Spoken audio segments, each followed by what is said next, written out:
Hey everyone, welcome back. Today we're going to be taking a deep dive into this book, The Illusion of Feminine Progress, by Conrad Riker. Oh, yeah. You sent this in, and it seems like you're really interested in, like how societal changes are impacting men, especially when it comes to this whole like red pill philosophy and stuff. Yeah, absolutely. I think this book is really interesting. It kind of, digs into some of the anxieties that men are feeling today. And it uses this really interesting concept of the red pill, just like in the movie The Matrix.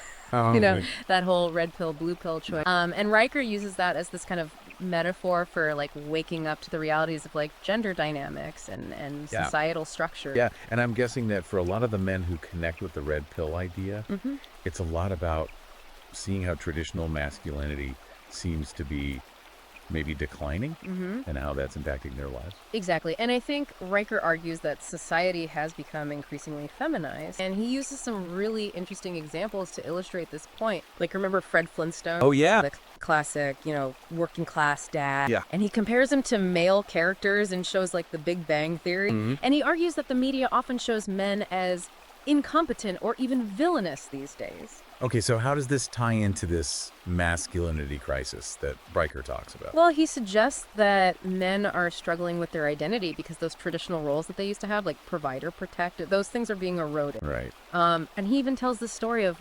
Mike, this guy who was like a star athlete in school, you know? But he just felt lost as an adult, like the world no longer valued his strengths. Yeah, and I think that's something that a lot of men can relate to. What's interesting is that he links this directly to men's mental health. Yeah. He brings up the statistic that men are 4 times more likely to commit suicide than women. Wow. Is he saying that that's all down to societal expectation? Well, I think a big part of his argument is that men are discouraged from being vulnerable or seeking help. That makes sense. It's like there's this pressure to be strong and silent, which doesn't really allow space for expressing emotions or, seeking help when you need it. Right. But is he saying that we need to go back to some old-fashioned idea of what it means to be a man? I don't think so. I think he acknowledges that things need to evolve. Okay. But he's highlighting the potential consequences of throwing out traditional roles and values completely. Yeah. I think he's saying we need to find a balance. That's a crucial point. Yeah. And it's not just personal lives he's talking about. He also claims that boys are being disadvantaged in the education system as well. Yeah, he even suggests that schools aren't designed for how boys learn best, and that there aren't enough positive male role models in education.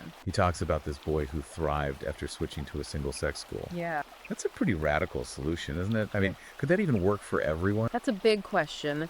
And it leads to this bigger debate about whether the current system is really failing guys, and if so, what the alternatives might be. Now, he doesn't stop there. He goes on to say that there are systemic biases against men, especially in family courts. He even uses the Johnny Depp and Amber Heard case as an example of how accusations can impact a man's life. That's right. And he cites statistics suggesting that mothers are often favored in child custody cases. Wow. And that alimony can be a huge financial burden for men. It almost sounds like he's suggesting that there's this presumption of guilt against men in certain situations. Yeah. He uses some pretty strong language here. Okay. He actually refers to it as a war against men. Wow. Playing out in courts, in the media, and even in everyday life. Wow, that's a powerful statement. I'm really curious to hear more about this war against men and how he thinks it's affecting society as a whole. Yeah. But maybe that's a good place to pause for now and pick it up in the next part. I agree. There's a lot to unpack here. Yeah. I think diving into the specifics of his argument will be really illuminating. Sounds good. We'll be back to dig deeper into the illusion of feminine progress after a quick break. So this war against men that Riker describes, it's really central to his argument. Yeah, I'm curious about that.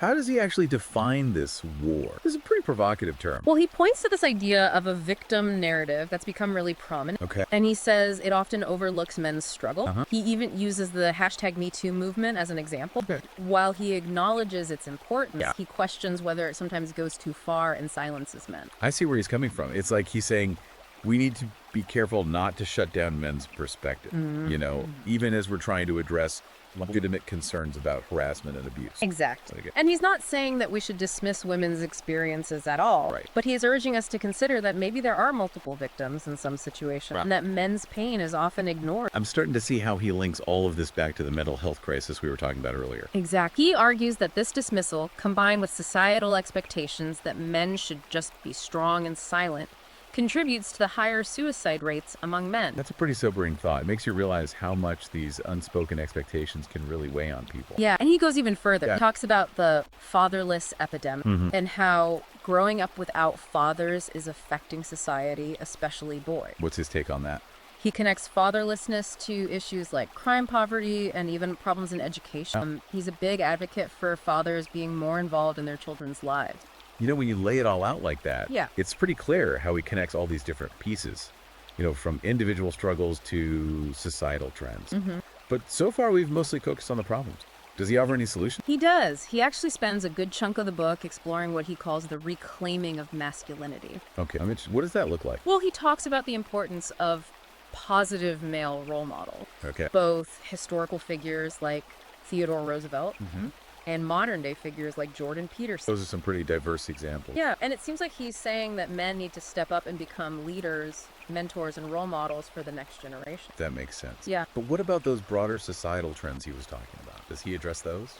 He does, and this is where things get even more interesting. Okay. He dives into this concept called hypergamy, Okay. which he describes as women's natural inclination to seek out partners who have higher status resources and offer more protection. It's like that old saying, women want a man who can build a house, not just live in one. Exactly.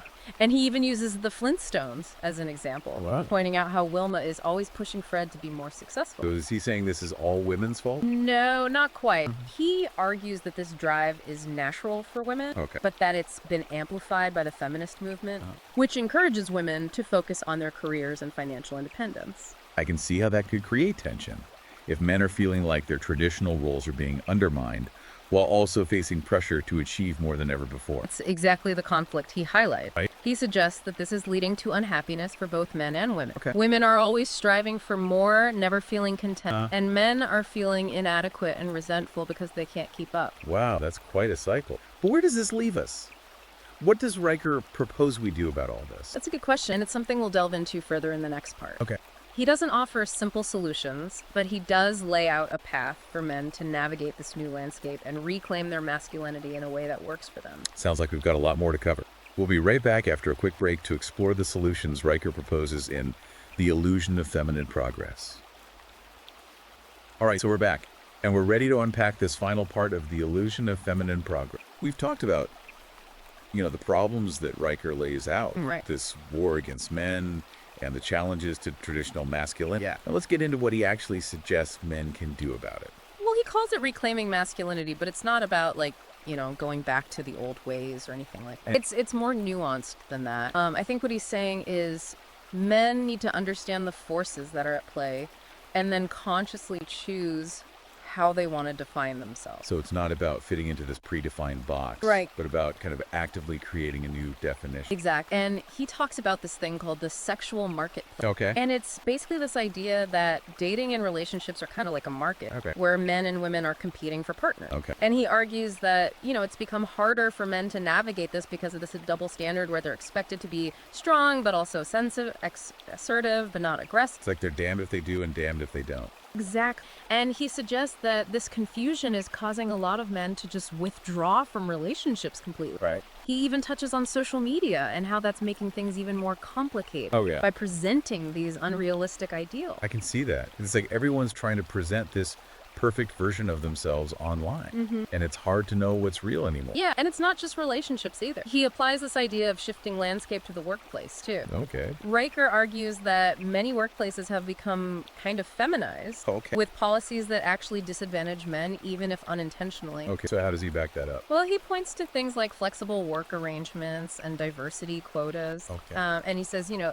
these were often meant to be positive changes, Right. but they've ended up pushing men aside, making it tougher to advance in their career. It's almost like the very things that were supposed to create equality are now creating a new kind of imbalance. That's exactly his point, and he talks about this growing number of men who are choosing to opt out of the workforce altogether Wow. because they feel like this system is rigged against them. That's a pretty extreme reaction. Yeah. Is he saying that men should just give up? No, not at all. He actually stresses the importance of men stepping up and taking on leadership roles, Okay. but in a way that's authentic to them, not just conforming to what society expects. So it's about finding that balance again. Like we were talking about earlier, embracing strength and assertiveness, but also compassion and empathy. Right. He seems to be advocating for a more holistic view of masculinity. He even discusses the concept of male emasculation, Okay. where men are stripped of their power and their self-worth. It seems like what he's saying is that the pendulum has swung too far in one direction, and now we need to find a way to kind of bring it back to the center. Exactly. And he's not just talking about individual men here. Yeah. He ties this back to fatherhood. And he argues that these societal shifts are making it harder for men to be good fathers. How so?